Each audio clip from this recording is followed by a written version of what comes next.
Hey guys. Okay. Oh wow, we got a lot of color going on here today. Complete opposite of yesterday, which was all neutrals.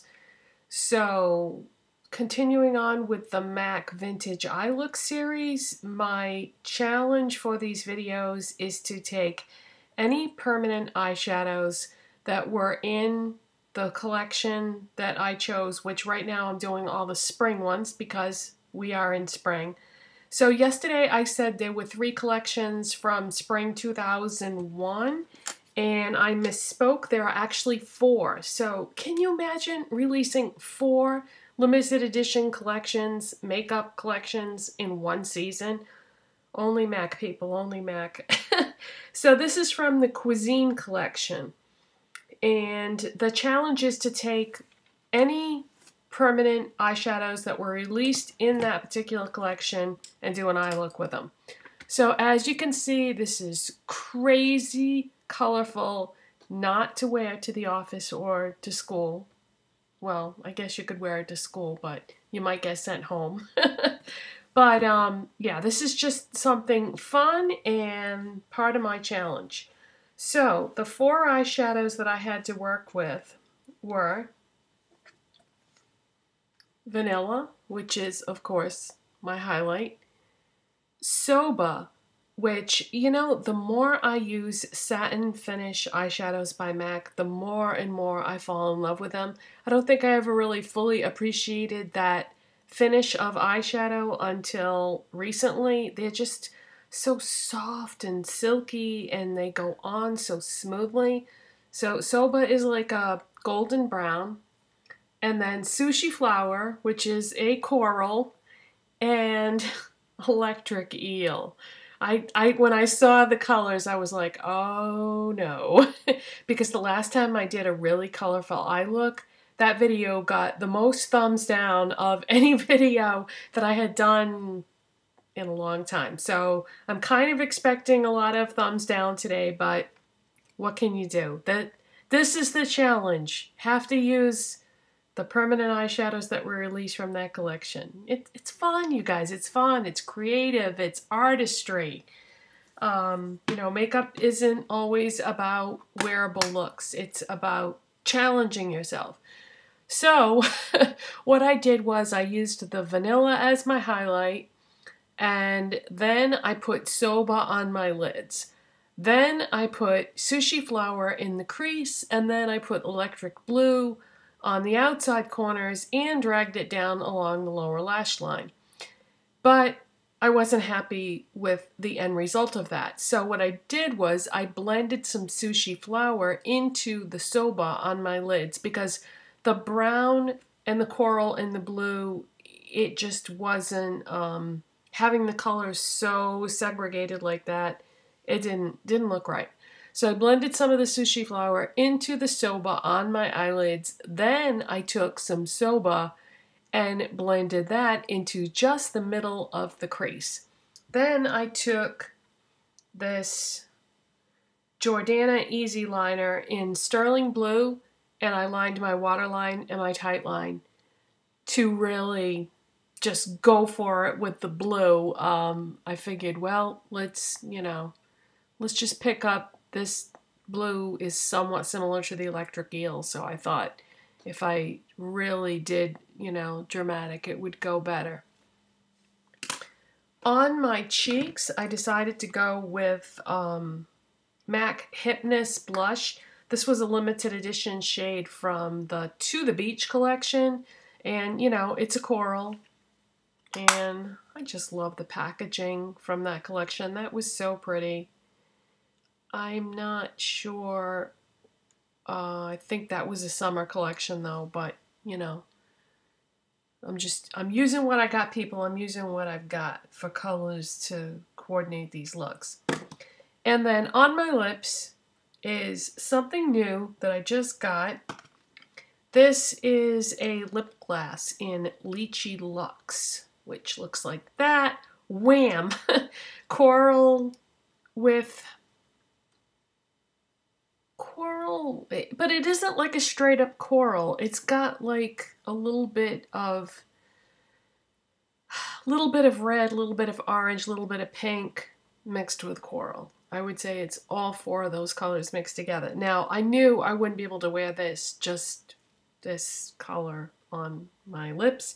So I lined and filled in my lips with my Burberry lip pencil in Rosewood first. And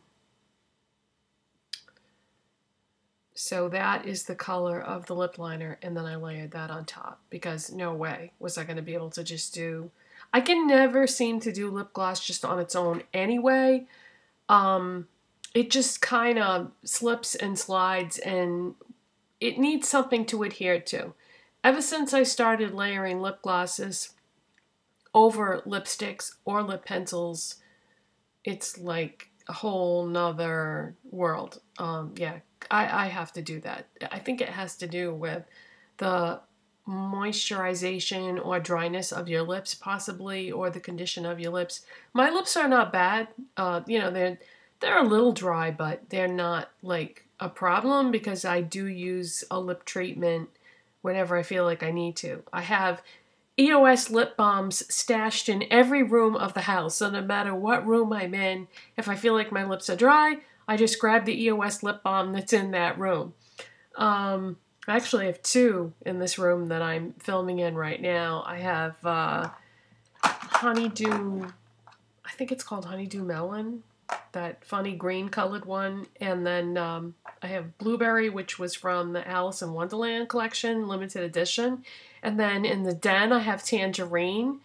And yeah, I just have them stashed everywhere. So what else do I have on for products? Nothing really that interesting. The only other product I want to mention that I have on today, because I haven't been using it lately, but I pulled it out today, and I was like, why haven't I been using this? This is Wet n Wild Color Icon. It's a bronzer in Reserve Your Cabana, but I don't know anyone that uses it as a bronzer. Most people use it as a highlight. And with all these coral and blue and brown, and with those types of colors, I thought this would be a good highlight because I didn't want to go like a pink toned highlight or even a gold for that matter. There's just way too much going on here for color. So this is really nice as a highlight. So I have that just along the tops of my cheekbones there. So, any other products that I'm wearing that you might want to know about will be listed in the description box. And man, this was a challenge. So, tomorrow, if I feel up to it, because I caught my husband's illness, but the show must go on, people. For those of you that don't know, I'm a YouTube partner, so I get paid to make these videos. And of course, you see that I buy a lot of makeup, so I have to make as many videos as possible because I don't have 1 million subscribers on YouTube, so I think you know what I'm saying without actually saying it. So I have to make, you know, a certain amount of videos because when I get my check, it has to pay for the makeup and then some, which is not easy when you don't have a lot of subscribers. But anyway, for upcoming videos on this series, because I am having a blast with this. I hope you guys are enjoying it. I'm trying to mix it up and do some wearable looks, some colorful looks, some in-between looks to have a little bit of color mixed with a neutral to, you know, make a wide variety of looks here. Anyway, so yesterday I did Skin Flicks, today I did Cuisine. There are 2 more spring collections from 2001. One is called Cocktails and one is called Eden Rocks. And, you know, just in case you want to look these up and play along or something and see what the eyeshadows are going to be. I still need my MAC order to come to do the Cocktails collection because there's one eyeshadow that I don't have that I'm waiting for to do that look. So tomorrow, if I'm able to, I'm going to do Eden Rocks. And there are only 2 shadows from the permanent line in that collection, so should be a little bit easier than today's then, because, you know, the more shadows that are in there, the harder it is to try to do something with them. So, I don't know. I think maybe I could have chosen more wisely with this, but it was fun anyway. And it's colorful and it's spring. And, you know, a lot of people associate spring looks with color. So that is it for today, you guys. All the rest of the products that I use today will be in the description box. Follow me on Instagram and Twitter because sometimes I will do little sneak peeks. I'll post pictures or, you know, links, or I'll just tweet random stuff about life, or, you know, follow me on Instagram and Twitter. If you want to do that, the easiest way to do it is to just go to my channel page, and there's going to be little symbols of the different websites up on the banner. There'll be little symbols, and whichever, you know, if you want to follow me on Twitter, just click on the little picture of the bird and, you know, that sort of thing. If you want to follow me on Instagram, click on the picture of the camera. But you have to have accounts to be able to follow me on these things, because somebody was saying like, oh, I clicked on the link and how do I get it to work? You need to sign up. You need to have an account. These things are all free. You know, you don't have to pay for any of them. So that is it for today, you guys, and I will see you next time. Bye.